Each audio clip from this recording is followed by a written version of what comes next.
আমি এখানে আমার ঢাকা 13 আসনের নির্বাচন অনুষ্ঠান এবং নির্বাচনের ফলাফল এই সবগুলো বিষয় নিয়ে অভিযোগ দায়ের করতে এসেছি এবং নির্বাচন কমিশন, ইসি কার্যালয় এবং রিটার্নিং কর্মকর্তার কাছে আমি আমার সেই অভিযোগপত্র দাখিল করেছি।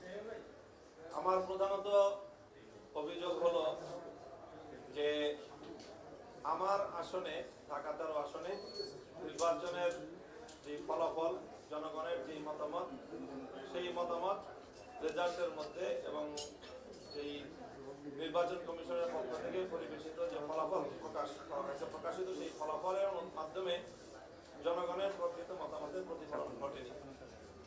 তার কারণ আমাদের কাছে বেশ কিছু প্রমাণ রয়েছে, যে প্রমাণের মাধ্যমে আমরা এটা বিশ্বাস করছি, বিশ্বাসযোগ্য প্রমাণ। সেই প্রমাণের ভিত্তিতে আমরা বিশ্বাস করছি যে এখানে আমাদের যে প্রকৃত যে ফলাফল সেটা থেকে আমাদেরকে বঞ্চিত করা হয়েছে। যেমন আমাদের আসনের বেশ কিছু কেন্দ্র থেকে আমাদের যে পোলিং এজেন্ট ছিল সেই পোলিং এজেন্টদেরকে বের করে দেওয়া হয়েছে মূল গণনার সময়, যার কারণে অনেকগুলো আমাদের সেই রেজাল্ট শিটের মধ্যে আমার পোলিং এজেন্টের স্বাক্ষর নাই। স্বাক্ষর ছাড়া তারা একতরফাভাবে নিজেদের মতো করে রেজাল্ট প্রকাশ করে দিয়েছে। তারপরে মূল সময় রেজাল্ট যখন গণনা করা হয়, যখন ভোট গণনা করা হয়, ভোট গণনার সময় আমাদের প্রতিদ্বন্দ্বী প্রার্থী দেখা গেছে যে ওই সময় এজেন্ট পরিবর্তন করেছে। সারাদিন এক পোলিং এজেন্ট ভোট কাস্ট করেছে, গণনার সময় সম্পূর্ণ আইন বহির্ভূতভাবে সেখানে আরেকজন গিয়ে ঢুকে তারা ভোট গণনা করেছে, যেটা আমরা মনে করি যেটা কোনোভাবেই গ্রহণযোগ্য হতে পারে না। এইভাবে বেশ অনেকগুলি আসন থেকেই আমাদের পোলিং এজেন্টদেরকে বের করে দিয়ে অথবা পোলিং এজেন্টদেরকে তাদের স্বাক্ষর ছাড়াই একতরফাভাবে ফলাফল প্রকাশ করেছে।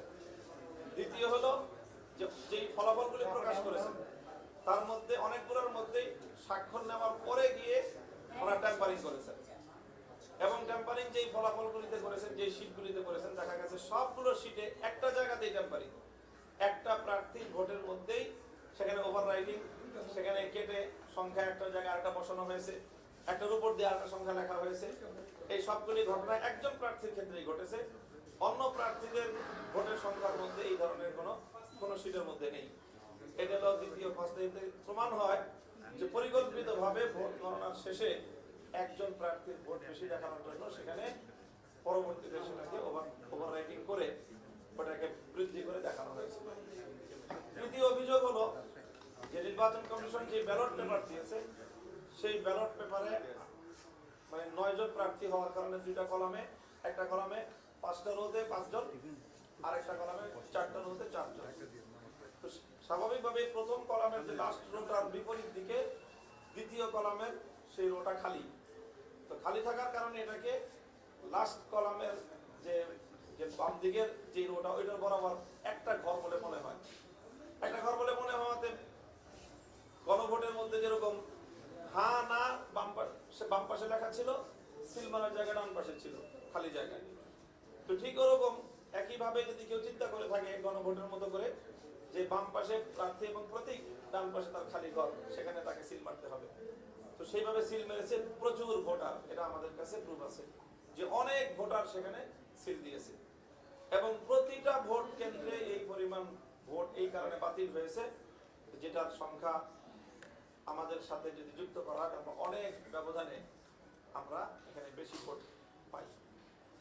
তো আমাদের কাছে এটা প্রমাণ রয়েছে যে নির্বাচন কমিশনের পক্ষ থেকে অন্য আসনে, যেরকম ঢাকা 8 আসনের ব্যাপারে একই সেম কেসটা হয়েছে মির্জা আব্বাস সাহেবের ক্ষেত্রে, ধানের শীষের প্রতীকে, যে সেখানে তার ফার্স্ট কলামের লাস্ট রোতে মির্জা আব্বাস এবং সাহেবের নাম এবং ধানের শীষ, আর বিপরীত দিকে দ্বিতীয় কলামের লাস্ট রোটা খালি।